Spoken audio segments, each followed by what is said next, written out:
I cannot do a 9 to 5. I know this is gonna sound spoiled. I physically do not think I can do it. I start to cry if I have more than like 3 non-creative tasks to do in a day. And imagining doing 8 hours a day of something that I don't really love for the rest of my life, so there's no other option. This has to work. God, I hope this is satire.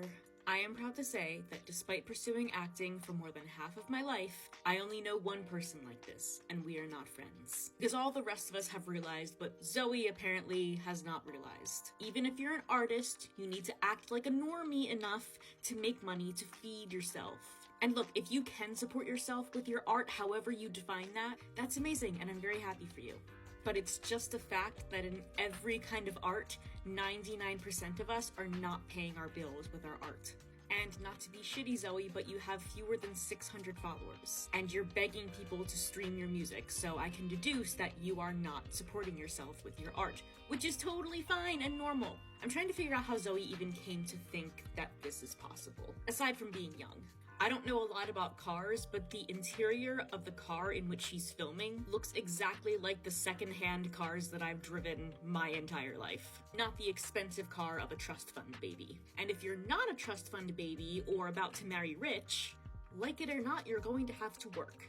Look, I'm an actor. Auditions happen to be in the middle of the day. I would love to be able to not work a day job and just audition all day every day, which would in turn raise the probability of me getting a job. I moved to the 3rd most expensive city in the world to pursue my dream. And while it does make it easier for me to do that, you need a steady job if you're going to afford to live in a city, or honestly even 40 miles outside of the city. And even if you do what I did for many years, living several hours outside of the epicenter and travel in for auditions, you still have to pay for rent, gas, tolls, food, pay you're missing out on when you miss work. Because the thing that makes it hard about pursuing an art, but especially a performance art, is that you really can't do much unless someone else lets you. Unless you're rich and you can produce your own stuff. Like sure, you can write your own music and you can make up a demo and hand it out to record labels and agents and stuff, but there's still little chance of you making a name for yourself unless you get signed with a label, promoted by an artist who is already well known, or you have a large following on social media. And even if one or all of those things happen, you still might not have lasting success. I did a video on this a month or so, I'll link it down below, but in the entire English-speaking world, there are only 56 famous actors. I'm sure the odds are just as slim for a singer. And this isn't me telling Zoe to give up at all. I'm still pursuing my acting career just as passionately as I did when I was a teenager.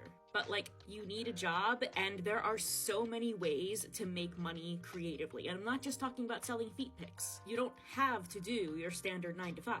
Many performers favor having a couple of part-time jobs. I have a 9 to 5 that's still pretty flexible. And assuming Zoe plays an instrument, she could give lessons, she could do singing lessons. That being said, that's not really simple either. You have to build up your clientele, and it could take a while until you're supporting yourself with it, if that ever happens. So even if you decide to give singing lessons, what are you going to do to earn money to get food while you're building up your clientele? And Zoe, you said that you're too creative to work a 9 to 5, so your singing career has to work. Well, let's say that we know for sure that in 10 years you are going to be a successful singer. How are you going to live up until that point? Because it's going to be a struggle for like 9 out of those 10 years.